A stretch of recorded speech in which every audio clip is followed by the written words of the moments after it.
Membangun 3 juta rumah per tahun. Salah satu strategi utama untuk mengejar target ini adalah pembangunan rumah subsidi yang berukuran sangat kecil, hanya 18 meter persegi per unit. Menteri Perumahan dan Kawasan Permukiman Marwarar Sirait belak-belakan soal batas ukuran minimum rumah subsidi jadi 18 meter persegi yang menuai polemik. Menteri Marwarar menyebut harga tanah di perkotaan jadi salah satu pertimbangan. Kenapa tanahnya mahal? Nah, jadi bagaimana caranya? Tentu kita berpikir tanahnya diperkecil, desainnya dibuat bagus, dibuat tidak kumuh dan menarik. Kalau isunya soal 60 meter itu mau saya kasih lihat yang 60 meter yang kumuh, boleh? Yuk kita lihat. Jadi nggak ada jaminan juga 60 meter nggak kumuh. Kalau Anda mau lihat yang banjir ada, yang kumuh ada, yang 60 meter bisa saya kasih lihat. Sementara itu, Ketua Satgas Perumahan Hashim Joyo Hadikusumo menyebut masih akan melakukan kajian karena keputusan rumah 18 meter persegi untuk wilayah perkotaan belumlah final.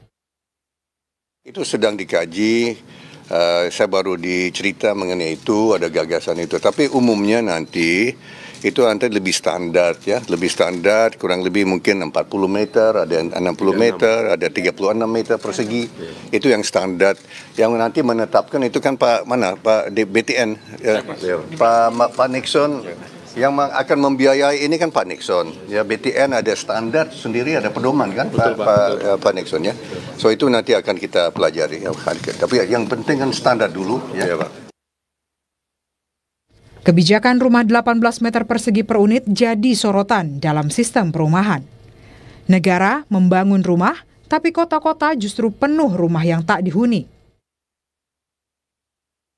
Pada tahun 2023, Survei Sosial Ekonomi Nasional BPS menunjukkan kekurangan rumah atau backlog di Indonesia masih berkisar 9,9 juta unit.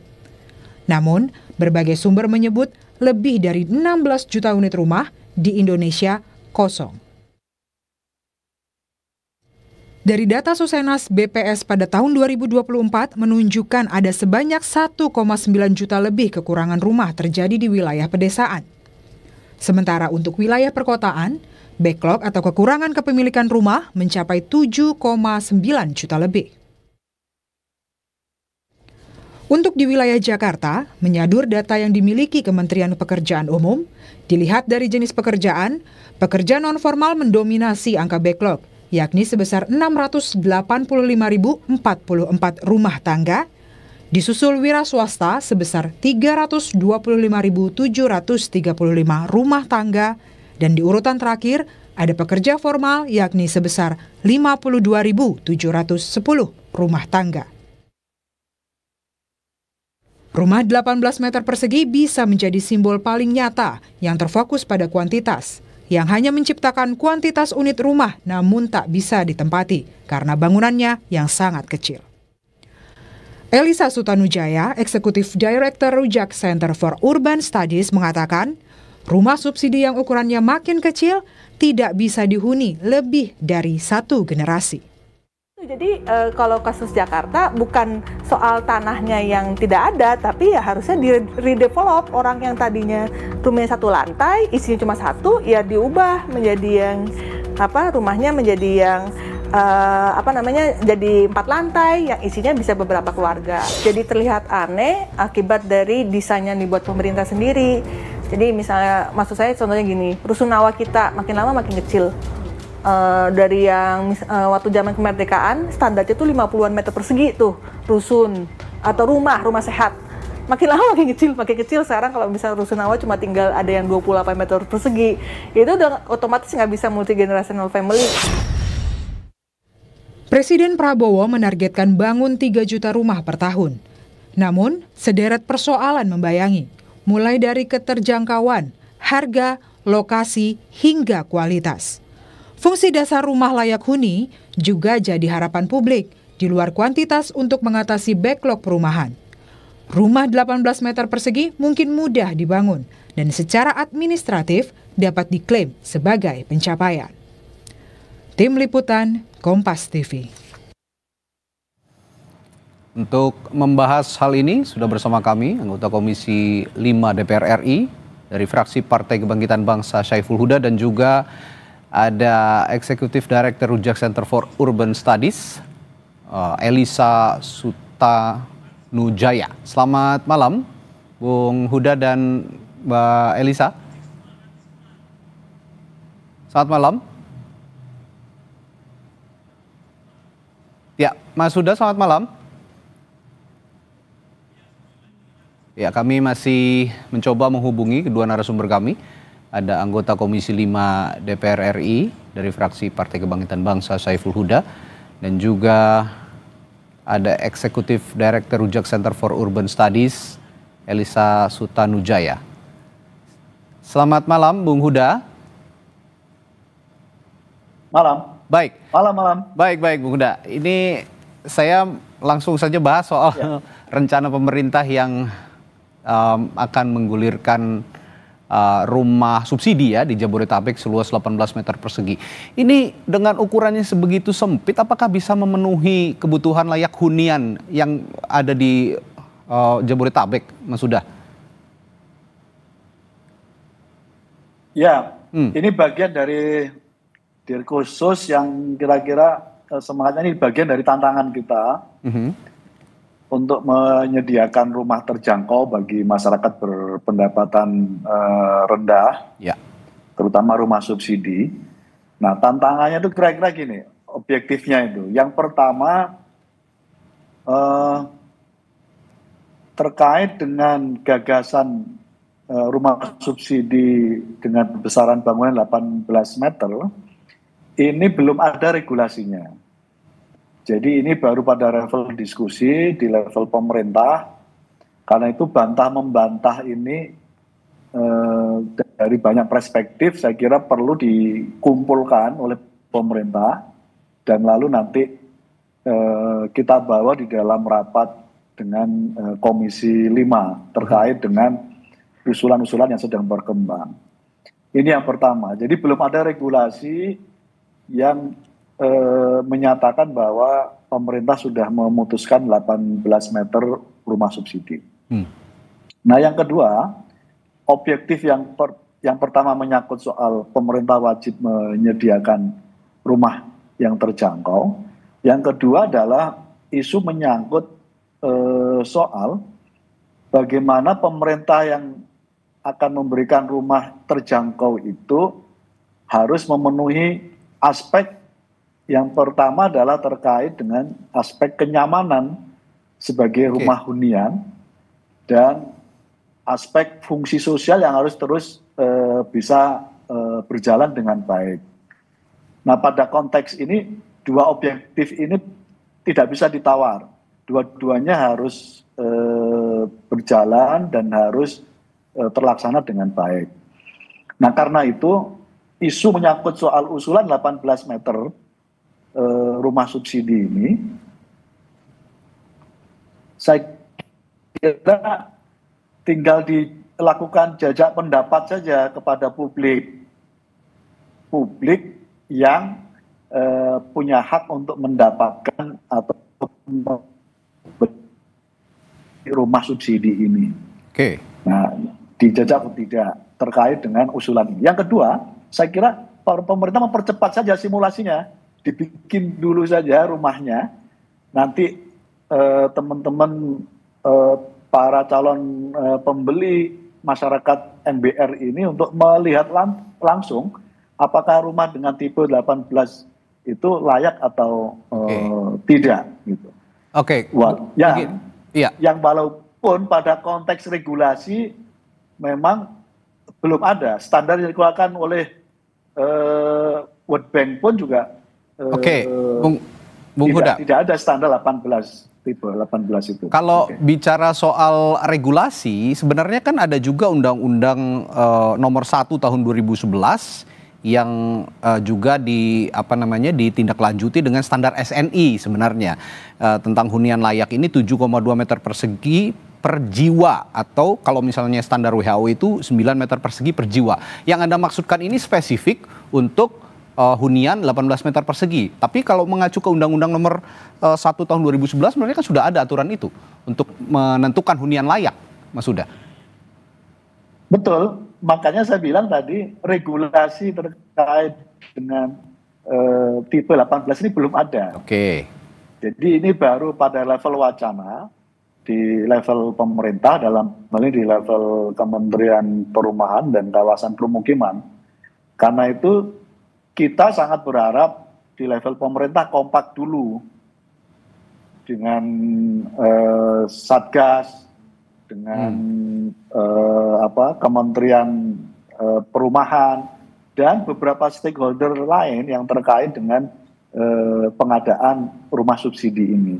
Nah, isu menyangkut kekompakan ini penting ya di tengah semua publik punya ekspektasi yang kuat, termasuk saya sendiri mendorong betul supaya backlog 12 juta rumah ini bisa kita tuntaskan sampai 5 tahun ke depan. Dan pemerintah sedang punya rencana itu karena ditargetkan per tahun akan membangun rumah 3 juta.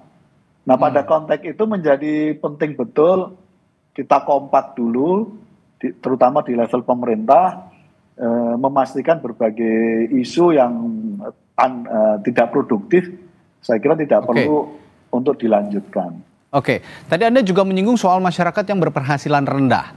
Nah, dengan rumah ukuran 18 meter persegi yang dijual dengan harga 100 jutaan, ini masuk akal nggak dengan kemampuan masyarakat berpenghasilan rendah kita yang belum punya rumah, Mas Huda?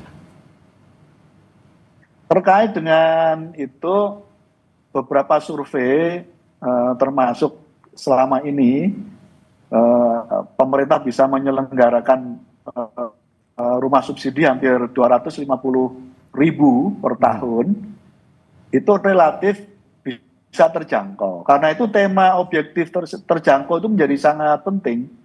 Karena fakta yang terjadi di lapangan hari ini kan daya beli masyarakat kita turun. Termasuk para pengembang, para developer hari ini merasakan turunnya animo masyarakat berpendapatan rendah yang membeli rumah subsidi. Nah, itu menjadi PR pada saat yang bersamaan. Tapi sekali lagi, hal terkait dengan isu yang sifatnya terjangkau dan layak huni tidak bisa dikompromikan. Tidak bisa dikompromikan.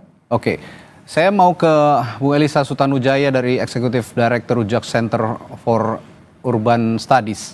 Selamat malam, Bu Elisa. Selamat malam. Ya, Bu Elisa, apakah rencana pemerintah bangun 3,3 juta rumah subsidi per tahun ini salah satu strateginya untuk dengan mengecilkan ukuran 18 meter ini bisa relevan nggak dengan kebutuhan masyarakat kira-kira? Ya, menurut saya sangat tidak relevan ya.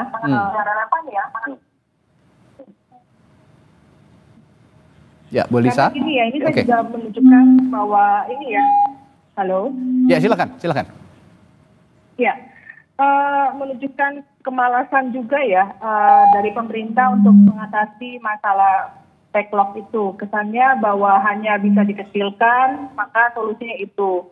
Dan ini kelihatan sekali sangat didorong oleh developer ya, keinginan untuk mengecilkan itu. Karena kan orientasi developer adalah mencari keuntungan dari penjualan ya, dengan mengecilkan dan dibuat semakin terjangkau kepada kelas tertentu, maka dia pikir akan lebih appeal kepada orang-orang tersebut.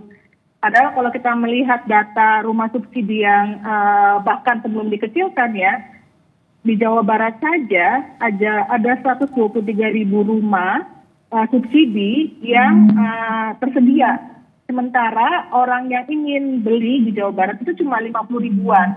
Berarti itu kan ada 85.000 yang tidak ada calon penghuninya gitu. Jadi itu bayangan bahwa dia itu tidak match gitu antara supply dan demand gitu. Yang dulu aja nggak laku gitu, apalagi dikecilkan lagi gitu.